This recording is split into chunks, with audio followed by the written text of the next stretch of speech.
cette data produit. Et pour capter cette data produit, il faut être en relation avec les fournisseurs et il faut avoir des process de captation de cette donnée. Aujourd'hui, ce process, il est long et laborieux parce que le fournisseur, quand il doit nous fournir sa data, il a plusieurs endpoints, plusieurs expériences différentes, plusieurs outils différents. C'est compliqué.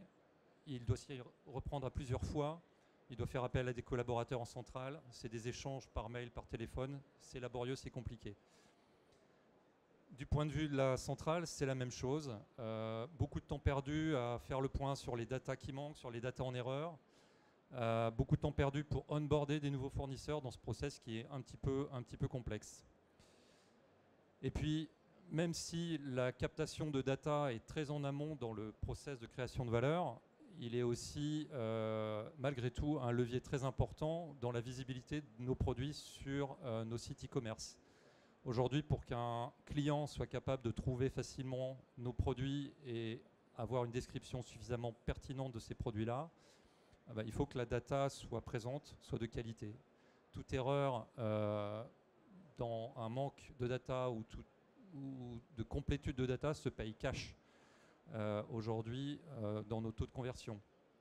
On a pris le temps de mesurer en fait l'impact de la non-qualité sur notre activité e-commerce. Les chiffres sont éloquents, c'est-à-dire que des datas qui manquent, des datas qui sont en erreur, voilà, c'est des taux de conversion qui baissent et c'est surtout une image de marque qui se dégrade. Donc on a voulu repenser le process complet et on s'est dit tiens, il paraît qu'il y a 2 lettres à la mode et on va utiliser de l'IA un peu partout. Alors on a d'abord fait des tests sur des datas qui étaient déjà dans nos catalogues en utilisant de l'IA pour redresser de la data déjà présente. Il y a ici un exemple assez concret d'anomalie entre une description et la couleur effective du média principal qui ne correspondent pas. Donc grâce à l'IA, on a pu mettre en place des algorithmes qui nous permettent de redresser la data et améliorer du coup la qualité de la data qui est exposée sur le site e-commerce. De la même manière, un algorithme, enfin plusieurs même, pour vérifier la cohérence entre la matière principale d'un produit, les dimensions du paquet et le poids. Là, on voit qu'il y a une erreur, le poids est bien trop important. Du coup, le calcul des coûts de transport est hors de propos. Le client, il abandonne tout de suite l'achat. Donc tout ça nous permet de redresser cette data. Donc comme on voit que ça marche bien, on s'est dit on va continuer l'histoire. Et étant donné qu'aujourd'hui, avec GS1, où on n'a pas encore une utilisation à large échelle des structures de data pour le DIY, pour le bricolage, on est parti du principe qu'on allait collecter la data fournisseur brute et on allait mettre de l'IA pour nous aider à la structurer. Donc pour suivre finalement nos gros objectifs du domaine, pour optimiser le product listing, le time to market, on a mis plusieurs étages d'IA dans lesquels on va revenir juste après. Donc un étage pour classifier la data, c'est-à-dire déterminer dans quelle catégorie la data qui nous arrive doit être positionnée. Un étage d'IA pour extraire de la data à partir de description. Et puis de la génération de contenu. Et on y reviendra plus tard. Et je passe la main à François. Merci Anthony. Donc là, on va vous raconter un petit peu l'histoire d'un projet qui a démarré il y a à peu près 2 ans, qui avait pour objectif de refondre complètement l'expérience du fournisseur. Donc, comme le disait Anthony, le fournisseur, il a une donnée brute qu'on voulait exploiter. Et il faut savoir qu'on a des fournisseurs très hétérogènes d'un point de vue maturité de données. On a des fournisseurs qui peuvent être très structurés et qui ont beaucoup de données. On a aussi des petits fournisseurs qui ont très peu de données, très déstructurés. Mais malgré tout, ils ont déjà une donnée qu'on voulait exploiter d'une manière ou d'une autre. De notre côté, on a une data structure qui est riche et complexe. Donc là, on voit, ce n'est qu'un extrait d'une fiche produit. Mais en tout cas, vous voyez déjà qu'on a un certain nombre d'attributs fermés. Et donc, ce que je vous propose, c'est de rentrer un peu plus en détail dans ce qu'est la data structure chez ADO. Donc, la data structure, on va la décrire comme une data structure à trois niveaux. Il y a un premier niveau qui est la catégorie des produits. Donc, est-ce qu'on est en train de parler d'une tondeuse, d'une perceuse Voilà, globalement, c'est ça dont on parle quand on parle de catégorie. Donc, il y a 3600 catégories de produits différentes chez ADO. Et pour ces catégories, on va venir y associer des caractéristiques, des attributs. En moyenne, on en associe entre 50 et 60 parmi 11 000 attributs possibles. Donc ça en fait une data structure assez riche. Un petit peu de détail aussi par rapport à ces 11 000 attributs. Parmi ces 11 000, il y en a 7 000 qui sont des attributs fermés de type liste de valeurs, 3 000 qui sont des attributs de type numérique, et on a seulement 1 000 attributs de type ouvert, de type texte. Donc voilà, on a beaucoup de listes de valeurs, donc c'est pour ça qu'on a aussi 85 000 valeurs associées. Donc ça fait une data structure riche, complexe et difficile à appréhender pour un fournisseur. Donc on a essayé d'imaginer une user journey, donc là très résumé schématiquement, pour le fournisseur, pour exploiter sa donnée initiale. Donc il y a eu des premières initiatives locales en BU qui étaient essayées de faire un système de mapping de la donnée du fournisseur, c'est-à-dire de dire bah voilà, tel champ chez le fournisseur correspond à tel champ chez nous, qui était aussi assisté avec de l'intelligence artificielle. Malheureusement, ce n'était pas 100% concluant parce que les niveaux de granularité de la donnée n'étaient pas les mêmes chez nous et chez le fournisseur. Donc un champ chez le fournisseur pouvait correspondre à plusieurs champs chez nous ou inversement. Et donc ça rendait une user experience qui était trop complexe. Et on a voulu essayer de simplifier ça. Donc on a pris un contre-pied par rapport à cette première approche. Et donc ce contre-pied, il va quand même commencer par une première étape qui est la classification du produit. Donc il y a une première initiative de machine learning sur laquelle on va rentrer un peu dans le détail juste après, qui est de trouver de quel produit il s'agit parmi les 3600 dont je vous parlais tout à l'heure. Et puis une deuxième étape qui est d'extraire la donnée du fournisseur. Et là on est parti sur une autre approche qui est une approche de data extraction. Pareil, on va rentrer un petit peu plus dans le détail.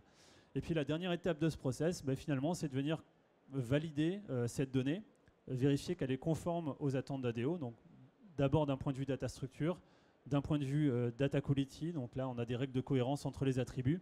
Et puis d'un point de vue data readiness, là on va plutôt parler d'exigences qu'on peut avoir, donc on va plutôt parler d'attributs obligatoires. Donc pour résumer, deux initiatives d'IA sur cette user journey, une première de classification, une deuxième d'extraction de données. Alors si on zoome sur la première, la classification, comment elle fonctionne? On a besoin en input de deux informations, c'est les deux seules informations structurées qu'on va demander au fournisseur. On va lui demander un titre et une description. Et sur base de ce titre et cette description, on a une IA qui a été entraînée, une IA de type machine learning, qui en sortie va nous ressortir un top 5 de classification possible pour le produit avec un trust score. Là, on va avoir une user journey pour le fournisseur qui va dépendre de ce trust score. Si on est sur un trust score élevé, on va être sur un process automatisé, c'est-à-dire que la classification va être sélectionnée automatiquement. Si on est sur un trust score qui est moyen, on va être sur un process semi-automatisé, c'est-à-dire qu'on va présélectionner la classification, mais il y aura une validation manuelle interne ADO. Donc le fournisseur, malgré tout, il peut commencer à travailler sur ses produits et à continuer d'enrichir la data. Et le dernier cas d'usage, c'est si on a un trust score vraiment trop faible, là on demande l'intervention d'un collaborateur. La deuxième feature d'IA, c'est la data extraction. Donc là, il y a deux éléments qui sont issus de la première étape. La première, c'est qu'on a besoin dans l'input de savoir de quelle catégorie de produit il s'agit. Quand on connaît la catégorie de produit, on a sa data structure qui est associée, donc on est capable de savoir quels sont les attributs, valeurs qu'on doit essayer de déduire. Donc on donne ça en input, plus une donnée brute du fournisseur. Ça rentre dans ce système d'IA, et là on est capable de déduire des attributs. Donc de dire par exemple, l'IA va ressortir, je pense que la couleur est bleue à 90%, ou je pense que la matière c'est du bois à 95%. Là, on n'a pas de user journey qui va varier en fonction de ces trust scores. On va plutôt se dire il y a un seuil à partir duquel on va se dire qu'on ne fait plus confiance à ce que l'IA va nous ressortir. Dans tous les cas, le fournisseur reste responsable de sa donnée, même si elle est suggérée par l'IA. C'est bien à lui d'aller revérifier, revalider derrière que ces prédictions sont bonnes, qu'il n'y a pas eu d'hallucination ou autre. On va rentrer dans le détail un petit peu après sur la technologie, le type d'IA qu'on a utilisé pour ça, parce qu'il y a un slide dédié pour ça. Mais avant, je repasse la main à Anthony. Alors, sur ce qu'on a appris dans ces différentes étapes, c'est que Pour avoir des modèles qui répondent de manière pertinente, il faut beaucoup de data. Et aujourd'hui, effectivement, selon les différentes catégories qu'on a, on peut avoir beaucoup de data sur les produits les plus courants et pas beaucoup de data. Donc ça paraît tout bête, mais ça se vérifie dans les chiffres. C'est-à-dire qu'aujourd'hui, un bon tiers de nos modèles concentrent le maximum de précision. Donc c'est vraiment là-dessus qu'on a voulu travailler. C'est les catégories de produits qui ont finalement les catégories qui ont le plus grand nombre de produits sur lesquels on peut avoir des résultats les plus précis. C'est bien là-dessus qu'on a maximisé nos efforts. On est capable aujourd'hui d'extraire une centaine d'attributs qui sont les plus courants à travers toutes les catégories. Voilà. Et si on rentre un peu plus dans le détail du top 1, top 5, c'est ce qu'on a ici. Alors, il faut savoir que ces features ont été déployées là sur 3 business units, Leroy Merlin, Espagne, Portugal et Italie. Et donc, on commence à avoir des résultats qu'on voulait partager aussi avec vous. Donc, il y a eu à peu près 32 000 prédictions qui ont été faites sur l'algorithme de classification. Et donc, vous allez voir un découpage par user journey. Donc, en haut, c'est le user journey qui est complètement automatisé. Donc, sur les 32 000, on a plus de 20 000 prédictions qui ont été complètement automatisées. Et là, on voit un résultat qui est plutôt très satisfaisant parce qu'on se rend compte que la précision est de l'ordre de 96,4%. C'est-à-dire que l'algorithme ne s'est trompé que 3,6% du temps. À savoir qu'on avait aussi mesuré combien de fois les humains se trompaient avant qu'on mette en place cet algorithme, et les humains se trompaient à hauteur de 8%. Donc on a réussi à améliorer la précision tout en réduisant le coût humain de classifier les produits. La deuxième user journée, là on a à peu près 5800 prédictions qui sont concernées. Là on est sur le process semi-automatisé, on se rend compte que c'est plutôt une bonne idée de l'avoir en semi-automatisé. Pourquoi ? Parce que l'algorithme est plutôt bon 3 fois sur 4 à peu près. Donc 3 fois sur 4, le fournisseur n'est pas bloqué, il peut continuer à avancer dans son processus de référencement. Voilà. Et la dernière étape, là on se rend compte malheureusement qu'on a une précision qui est encore trop faible. Quand on a un trust score trop faible, on se trompe plus d'une fois sur 2. Bon, ce qui est normal, hein. Malgré tout, c'est des choses sur lesquelles on travaille pour essayer de comprendre pourquoi. Donc il peut soit s'agir des catégories de produits peu représentées, comme l'évoquait Anthony, et donc sur lesquels l'IA n'est pas encore assez entraînée, ou il peut s'agir aussi de mauvaises data fournisseurs. C'est vrai qu'au début, on a mis finalement assez peu de règles de qualité sur l'input que nous donnait le fournisseur. On s'est retrouvé avec des fournisseurs qui, à la place d'un titre, mettaient simplement, par exemple, des numéros. Forcément, l'IA, sur un numéro, elle va être assez peu capable de déduire une catégorie de produits. Donc on a commencé à mettre des règles de qualité pour s'assurer que l'input que donnait le fournisseur était suffisant pour que l'IA puisse bien fonctionner derrière. Voilà. Et une dernière stat qui est intéressante sur ce slide, c'est que sur les 3 users de journée confondus, dans 93,2% des cas, la bonne classification était dans le top 5. Voilà. Dans 93,2% des cas, le bon modèle était dans le top 5. Voilà, je vais y arriver. Je te repasse la main, Anthony. Alors, vous l'avez sans doute entendu dans les différentes sessions de la journée, l'IA, c'est pas magique. Il y a quand même beaucoup d'efforts, de réglages, de tests à faire avant de trouver la bonne approche. Si je refocus sur l'extraction, donc la classification, on est sur un modèle de machine learning classique, et on a voulu tenter de faire de la data extraction avec l'utilisation, pareil, d'un modèle custom. Donc l'extraction de data, le principe, c'est bien d'extraire les informations précises à partir de la description. Bon, les premiers tests n'étaient pas super concluants, malgré plusieurs tentatives, du réentraînement et beaucoup d'efforts de nos data scientists. On était sur des résultats qui n'étaient pas à la hauteur des attentes du business. Et on ne pouvait pas se baser là-dessus pour se dire avec confiance, je suis sûr d'avoir extrait la bonne couleur, la bonne matière, etc. Et puis entre-temps, il y a eu un peu l'essor de l'IA générative, et du coup on a un peu basculé sur cette option-là en utilisant un moteur d'IA générative de Google. À l'époque, c'était Palm 2, le modèle qui était utilisé.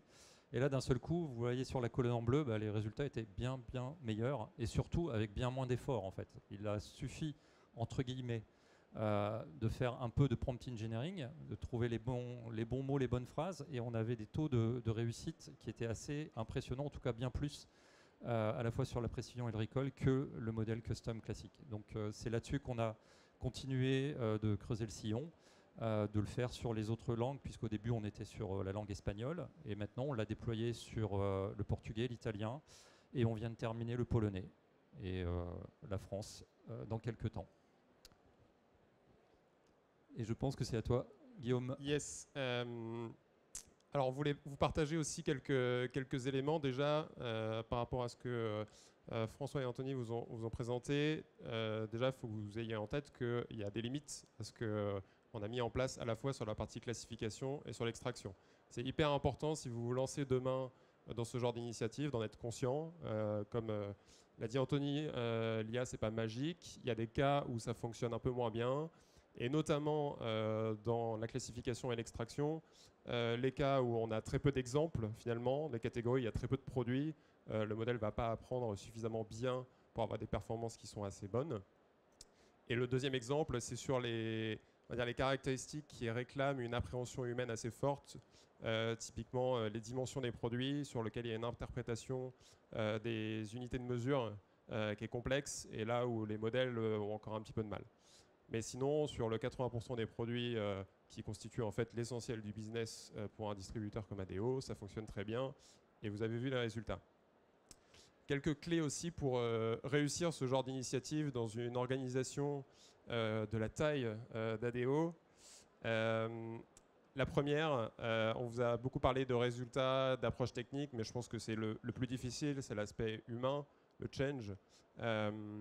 On a par exemple pris beaucoup de temps à onboarder, alors évidemment les utilisateurs dans des BU qu'on a intégrés au début, toute leur chaîne de management, tous les stakeholders, etc. On a fait des formations dédiées à ces personnes pour qu'ils comprennent les principes entre la data, l'analytics, l'intelligence artificielle, le machine learning, les LLM, l'IA générative, etc.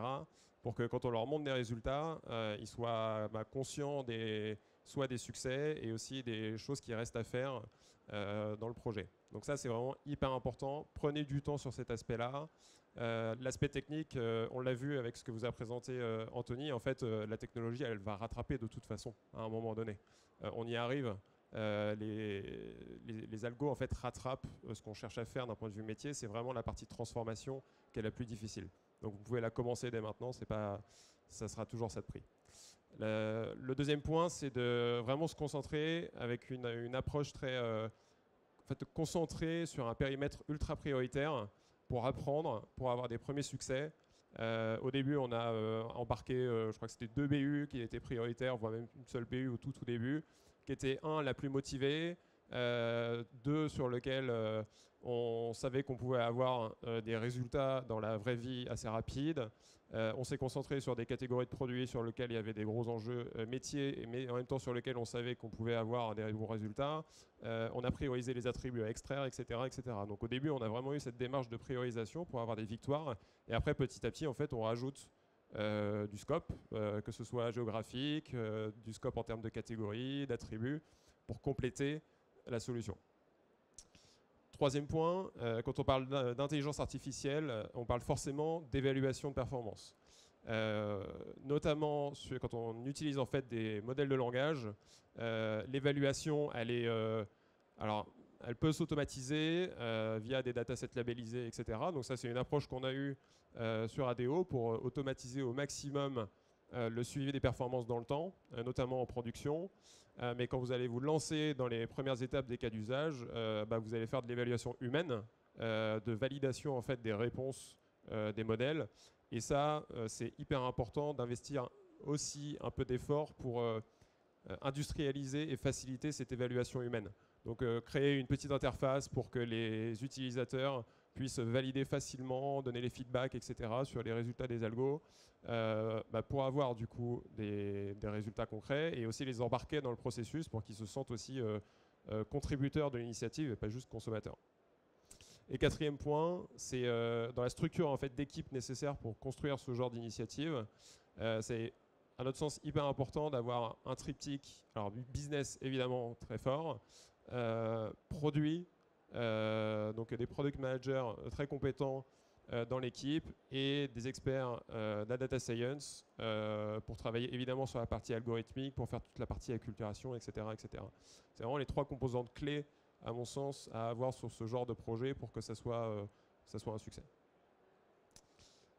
Les prochaines étapes chez ADO, donc vous l'avez dit, 3 BU, quasiment 4 aujourd'hui, qui sont concernés par ce processus.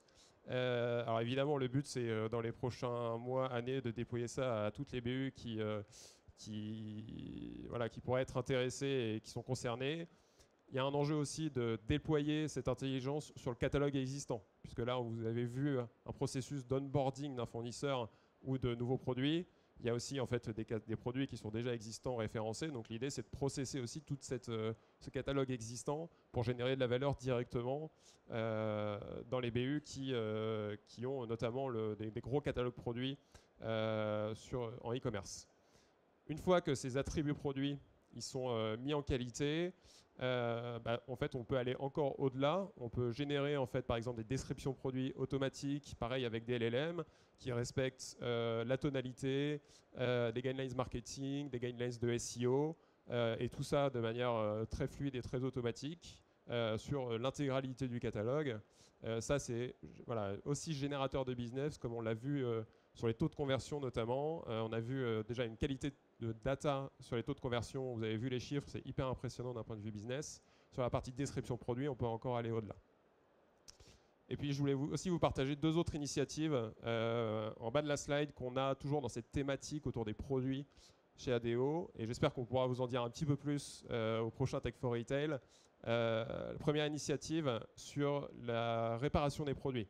Donc une problématique chez Leroy Merlin, c'est que des particuliers, des clients viennent en magasin avec un produit qui ne fonctionne pas, alors qu'en fait le produit fonctionne très bien, c'est juste une mauvaise utilisation du produit. Donc l'idée, c'est d'utiliser des modèles de langage pour aider notamment les personnes qui sont en magasin et qui n'ont pas forcément de compétences techniques pour réparer les produits ou faire des diagnostics. Donc les aider avec une interface, une intelligence pour qu'elles puissent poser les 2-3 bonnes questions pour que si on se rend compte que c'est un problème de chargeur, d'ampoule ou que sais-je, en fait on répare directement le produit sur place et on ne l'envoie pas dans un centre de réparation.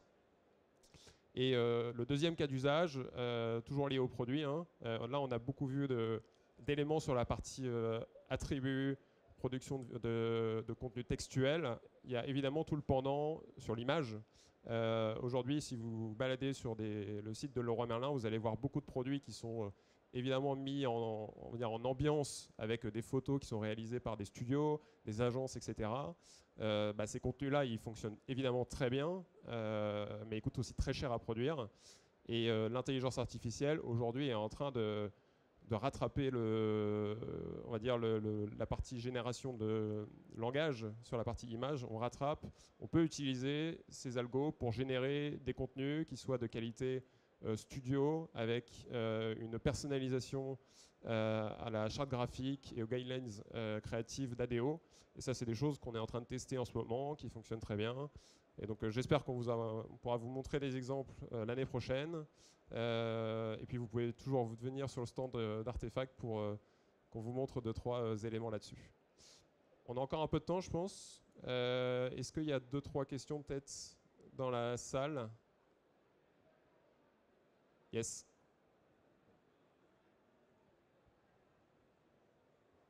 Merci.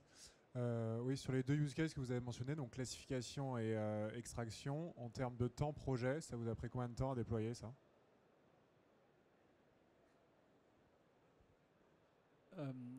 Alors, ouais, on va dire à peu près 1 an. On a presque démarré from scratch début février 2023 et on a posé un POC en novembre 2023. Voilà, et donc ça inclut...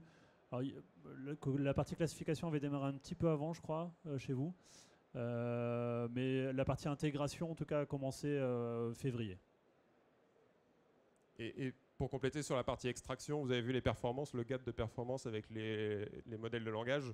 Enfin, avant, toute l'approche custom, elle a été hyper coûteuse à mettre en place en termes d'efforts, alors qu'en fait, avec les LLM, c'est beaucoup plus simple, quoi. De mémoire, sur la partie LLM, En un mois de travail, on a rattrapé 4 mois, Ouais. 4 mois d'efforts sur le custom.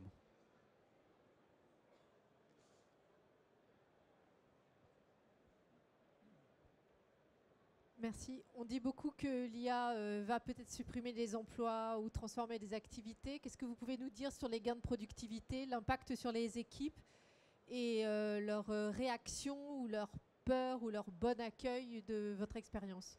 Alors aujourd'hui, on l'a vu dans les différents niveaux de Trust Score. Effectivement, il y a certaines catégories de produits qui vont ne plus nécessiter d'action manuelle, mais il en reste quand même un certain nombre qui vont de toute façon nécessiter une validation manuelle, même si elle est pré-mâchée par l'IA. Donc là-dessus, il y a plutôt une bonne adhérence, en tout cas une bonne appropriation, parce que ça fait gagner du temps aux collaborateurs. Ça ne le fait pas disparaître son job, et au contraire, il peut utiliser son temps gagné à faire des tâches à plus haute valeur ajoutée. Donc c'est plutôt comme ça qu'on vend l'approche, et c'est comme ça qu'on la reçoit, en tout cas en termes de feedback. Si je peux me permettre de compléter, effectivement, l'idée c'est de passer d'une tâche de saisie à une tâche qui soit plutôt de mise en qualité et voilà, de comment optimiser encore plus la donnée produit. Et puis, je compléterai juste, même si c'est un petit peu moins lié à l'IA, aujourd'hui notre approche de rendre le fournisseur le plus autonome et en lui facilitant la vie en disant tu nous pousses ta data en raw, enfin en data brute, c'est aussi un feedback très positif qu'on a de leur part.